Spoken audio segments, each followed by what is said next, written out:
Madzulo abwino alero lachisanu ndipo ndi nthawi ya nkhani kuchokera kuno ku MBC. Muli ndine Merese Zamawa ndi mzangayo Line Mponda kumapoyamba nayi mitu yake.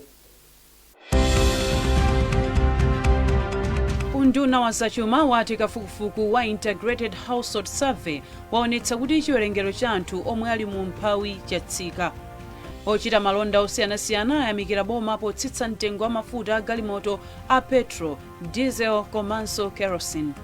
Ndipo bungwe loona za mpikisano pa malonda la CFTC lapeza sitolo 10 ndi zinayi 14 mdziko muno zikugulitsa katundu onongeka zomwe ndi mlandu.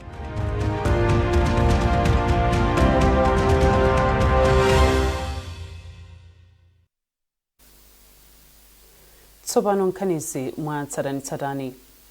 Unduna wa zachuma wakhazikitsa ripoti lachisanu ndi chimodzi la Integrated Household Survey lomwe mwazina likuonetsa kuti chiwerengero cha anthu omwe ali mu mphawi chatsika kuchoka pa anthu 51 pa 100 aliwonse kufika pa anthu 47 pa 100 aliwonse.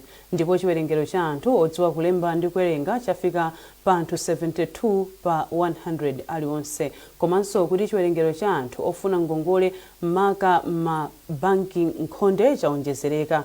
Nduna ya zachuma a Joseph Mwanamveka atsindika kuti boma liwonetsetsa kuti achinyamata ambiri akweza mwayi wa ntchito komanso kuti zokolola za mdziko muno zikhale ndi misika yokhazikika. Tili ndi zambiri mu ripoti ili la Trust Office. Ripoti ili lomwe alikhazikitsa lachisanu likuonetsa kuti dziko lino lachita bwino mbali zina zachuma ngakhale likumanabe ndi mavuto akusowa kwa ntchito komanso ngozi zobwera chifukwa cha kusintha kwa nyengo. Nduna ya zachuma a Joseph Mwanamveka ati boma liyesetsa kukhazikitsa ndondomeko zapadera zomwe zithandizire kuthetsa ena mwa mavutowa. Pali anyamata ambiri amene sakulembedwa ntchito angokhala aphunzira koma sakulembedwa ntchito. Tinaso kupanga malamulo kapena tipange ma policies amene atithandize kuti anyamata athu awa apeze ntchito. Chifukwa ngati anyamata athu asitiwapezera ntchito ndikuti ndi mavuto kusogolo. Ndikuti ngati boma tipeze njira kuti anyamata athu wana akuphunzira bwino, 2 akuphunziranso zomwe zithandize kapena mwina angazigwiritse ntchito kuboma kapena so ma private companies. Katswiri wa zachuma ku World Bank Lina Kadona wati pali zambiri zomwe zikuyenera kukonzedwa kuti chitukuko cha dziko lino chipite patsogolo. Ndipo mkulu wa bungwe la NSO a Shilton Kanyanda atsindika kufunika kuchita kafukufukuyu pafupi kuti zithandizire boma pokonza mapulani a chitukuko. Information imene tizitulutsa pafupi mwina chaka chilichonse makamaka chifukwa kuti nyengozi zikumasintha, so anthu silufuna kuti amene abwerera achoka mu mphawi azibwereranso. So boma lizidziwiratu kuti tiyike fundo izi kuti anthu amene achoka mu mphawi acha asabwererenso. Kafukufuku winanso onga uyu akuyembekezeka kuchitika pakati pa chaka cha 2028 ndi 2029. Trust Office, MBC, Lilongwe. Mitengo yogulira mafuta a galimoto mdziko muno yatsika kuyambira lero pa 19 June. Bungwe la Malawi Energy Regulatory Authority MERA ndilo lalengeza za kutsika kwa mitengoku ndipo ati zisili chomwechi kamba kakutsika mtengo kwa mafuta pa dziko lonse. Themba Mwale wafika ndi ripoti. Petrol tsopano akugulitsidwa pa 5,619 kwacha pa lita kuchoka pa 6,209 kwacha, zomwe zikutanthauza kuti watsika ndi 9.5%, pomwe mafuta a diesel atsika ndi 5.7% kuchoka pa 6,687 kwacha pa lita kufika pa 6,306 kwacha. Chomwechonso mafuta a nyali zowunikira a kerosene atsika ndi 16.43% kuchoka pa 5,709 kwacha kufika pa 4,771 kwacha pa lita. Chikalata chomwe wasayinira ndi wapampando wa akuluakulu oyendetsa ntchito za MERA a Lucas Kondowe chati izi zili choncho kamba ka kutsika mtengo kwa mafuta pa dziko lonse komanso kutsika kwa ndalama zomwe zimalowa poyitanitsa mafuta awa.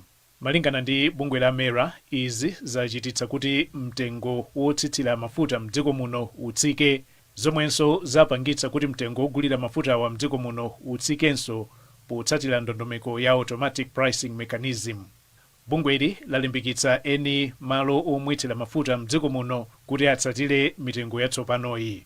bungwe la mera latinso lipitiriza kutsatira momwe zinthu zikuyendera pa malonda amafuta pa dziko lonse, kuphatikizapo momwe kusamvana komwe kulipo ku maiko achiluya kungakhudzire kapezedwe ndi mtengo wa mafuta. Temba Mwale, MBC, Blantyre. Dziko la Japan lapereka matumba mpunga okwana 1,300 ku dziko la Malawi ngati mbali imodzi yokonzekera njala yomwe ingagwe mtsogolomu chifukwa cha mphepo ya El Nino yomwe imabweretsa ng'amba. Poyankhula pamwambo omwe amapereka thandizolo ku bungwe la World Food Program WFP, kazembe wa dziko la Japan mdziko muno Anaito Yasushi ati achita izi poyankha pempho lomwe president wa dziko lino anapereka kuti anthu athandizire pa ngozi zogwa mwadzidzidzi zosiyanasiyana. Pothirapo ndemanga atalandira thandizoli mkulu ona za ngozi zogwa mwadzidzidzi ku nthambi ya boma ya Dodma a Charles Matabwa athokoza boma la Japan chifukwa cha thandizoli lomwe ati labwera nthawi yabwino.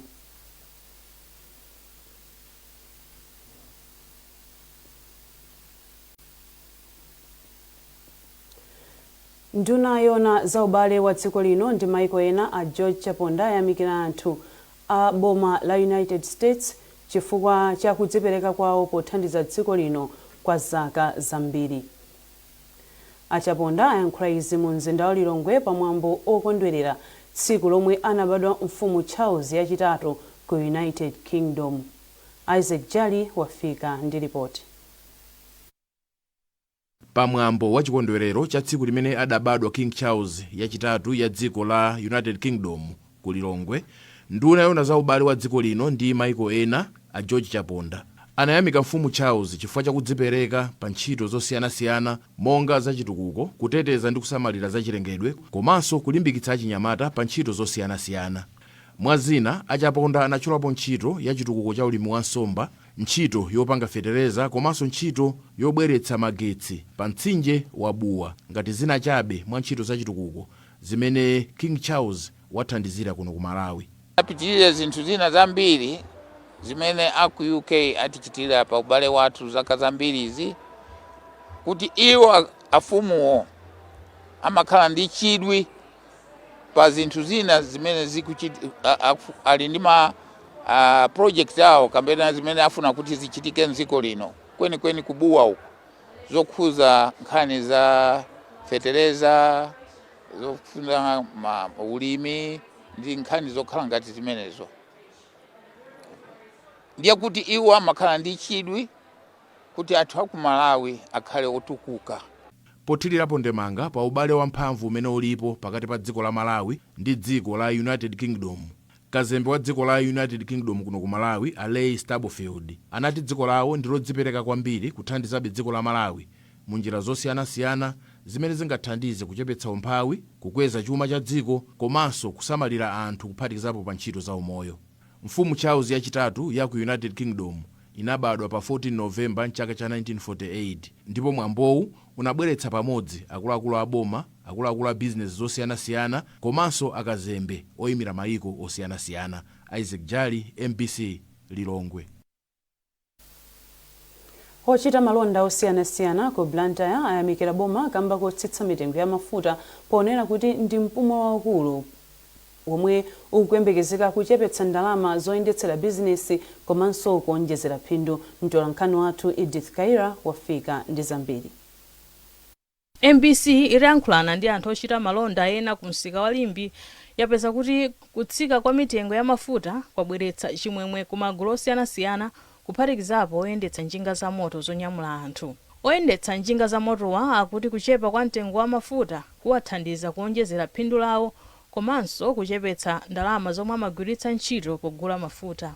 Eni mabizinesi ena ati ali ndi chiyembekezo kuti kutsika kwa mitengoku kulimbikitsa malonda ndi kuthandiza kukweza ntchito za chuma. Izizi zikutanthauza kuti chiyembekezo chikubwereranso kulengera ndi mmene anakwerera pakati pa kutsika kwa mafuta amene wawa ndiye kutithandiza kulipo kwambiri chifukwa sitinganenenso kuti kwa bwana tingayoti kapena akhoza kuti chosa ntchito ayi, chifukwa ndalama tiziyipeza muno bwino yogula mafuta pano pali pa 5,670 kwacha, ndizoti ndi mmene anakwerera sizikufanana naso kwambiri. Chifukwa boma lasitsa mafuta ife chathu ndi chisangalalo komanso takondwera kwambiri kuti mwina mwake pamene mafuta atsika zinthu ziyambanso kuyenda monga mmene zimayendera. Padakali pano mkulu ofalitsa nkhani ku Malawi Energy Regulatory Authority MERA Afitina Khonje ali kutsika kwa mitengo ya mafuta kwachitika chifukwa cha kutsika kwa mitengo ya mafutawa pa msika wa pa dziko lonse. Izi zachitika pogwiritsa ntchito njira ija timati automatic pricing mechanism nde potengera ndi mene zinthu zasinthira makamaka mitengo ya mafuta pa msika kapena misika ya mafuta kunjako zinaonesa kuti kusintha kwake kumapitirira 5%. Nde zikatero zimafunika kuti mitengo kunokonso isinthidwe. Posachedwa apa mitengo ya mafuta yakhala yokwera kwambiri pa dziko lonse lapansi chifukwa cha mikangano ya ndale ndi nkhondo ku Middle East komanso zinthu zina zomwe zikukhudza msika wa pa dziko lonse. Bungwe la MERA latsimikiziranso anthu kuti mafuta alipo okwanira. Edith Kaira, MBC, Blantyre. Dziko la Japan lapereka matumba mpunga okwana 1300 ku dziko la Malawi ngati mbali imodzi yokonzekera njala yomwe ingagwe mtsogolomo chifukwa cha mphepo ya El Nino yomwe imabweretsa ng'amba. Polankhula pamwambo opereka thandizolo ku bungwe la WFP, kazembe wa dziko la Japan mdziko muno Naito Yasushi ati achita izi poyankha pempho lomwe President wa dziko lino anapereka kuti dziko lino likonzekere ngozi zogwa mwadzidzidzi zosiyanasiyana. Pothirapo ndemanga atalandira thandizoli mkulu ona za ngozi zogwa mwadzidzidzi ku nthambi ya boma ya Dodma Charles Matabwa athokoza boma la Japan chifukwa cha thandizoli lomwe ati labwera mu nthawi yake. Ife kwathu nkuthokoza ndipo ndifa chisangalalo kuti boma ndi anthu a dziko la Japan abweretsa chithandizochi mwamsanga kwambiri pamene tikuona kuti kutsogoloko kuzakhala njala malinga ndi El Nino. Katundu ameneyi ayenda bwinobwino chifukwa pali magulu amene timati amapita ukaona kuti maripoti akukhala bwanji amene timati impact report. Pano akupanga kafukufuku yemwe atuluke posachedwa pa ndiyeno maripoti amene azatiunikira kuti ndi ndani ndipo ndikuti kumene chithandizo chiyenera kukafika. Mukuonera nkhanizi kuchokera kuno ku MBC tentonenso mitu yake. Unduna wa zachuma wati kafukufuku wa Integrated Household Survey waonetsa kuti chiwerengero cha anthu omwe ali mu mphawi chatsika. Ochita malonda osiyanasiyana ayamikira boma potsitsa mtengo wa mafuta a galimoto a petrol, diesel komanso kerosene.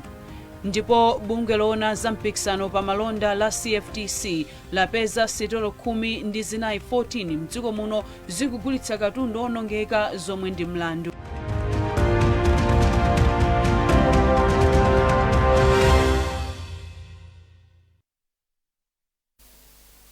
Takulandirani mu gawo lachiwiri la nkhani zathu. Unduna ona za ubale wa dziko lino ndi maiko ena walimbikitsa anthu onse ogwiritsa ntchito malo ofikira alendo olemekezeka a VIP lounge pa mabwalo a ndege a Kamuzu International ndi Bakili Muluzi International kuti azitsatira malamulo ndi njira zonse zokhazikitsidwa pofuna kuonetsetsa kuti ntchito zikuyenda bwino. Muchikalata chomwe undunawo watulutsa malo a VIP lounge ndi anthu omwe ali pa ndandanda ovomerezeka okha. Undunawo watsindikanso kuti mwayiwu ndi wa munthu payekha ndipo sungaperekedwe kwa wachibale, abwenzi, anzawo kapenanso ochita nawo bizinesi. Kuphatikizapo undunawo wati aliyense amene akufuna kugwiritsa ntchito malo a VIP lounge akuyenera kupereka pempho lovomerezeka posachepera maola 72 asanayende. Mwa anthu oyenera kugwiritsa ntchito malo a VIP lounge wa muli President wa dziko lino ndi banja lake, wachiwiri kwa mtsogoleri wa dziko lino, mtsogoleri wa nyumba ya malamulo Chief Justice, nduna zaboma, aphungu ku nyumba ya malamulo, akazembe a dziko lino, atsogoleri a mabungwe a pa dziko lonse ovomerezeka komanso alendo aboma.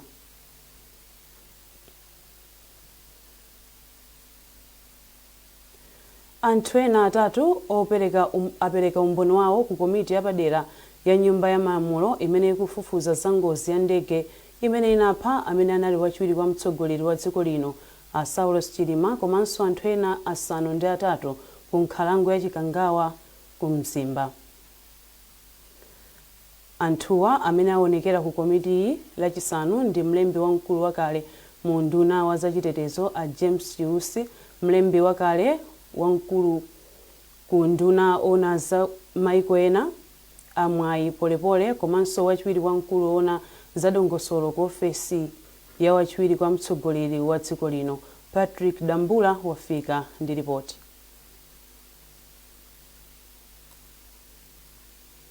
Tikupatsirani ripoti limenelo mu nkhani zathu zotsatira.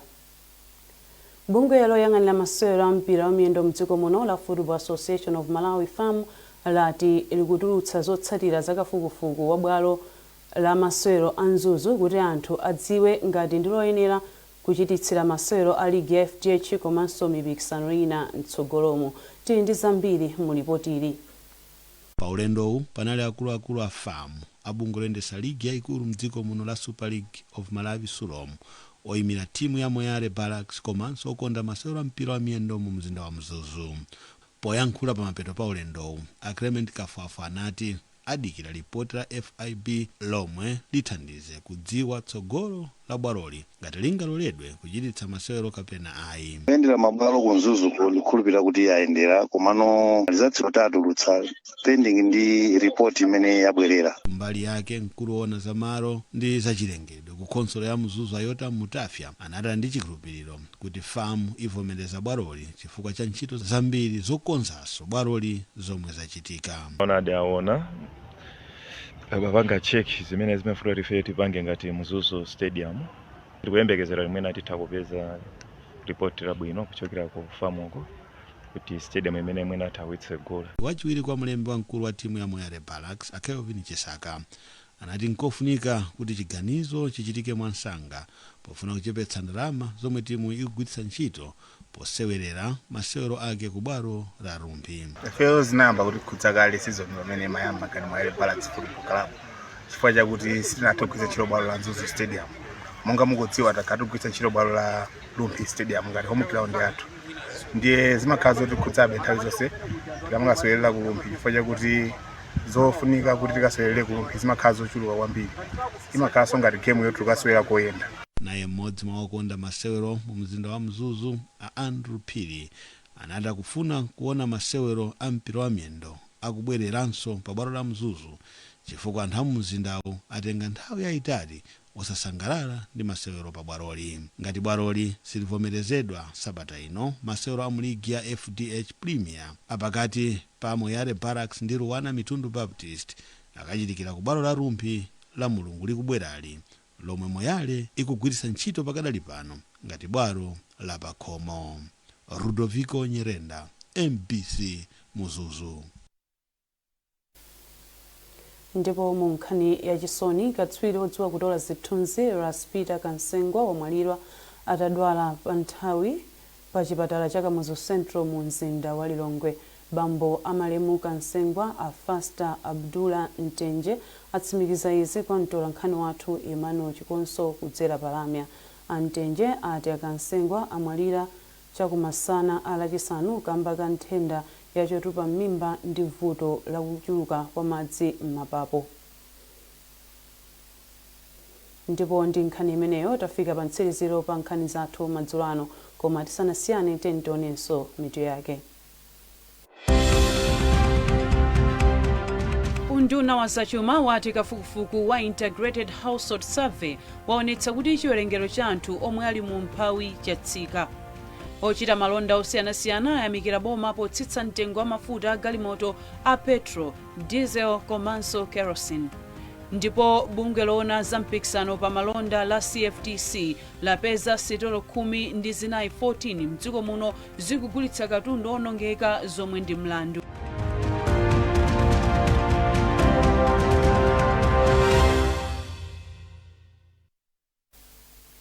Pezani nkhani zindi zina zambiri popita pa mbc.mw kapena mbc digital pa Facebook, Instagram komanso X. Munali ndine Mercedes Zamawa ndi nzanga Yoline Mponda, tikufunirani usiku wabwino mwakoma nonse.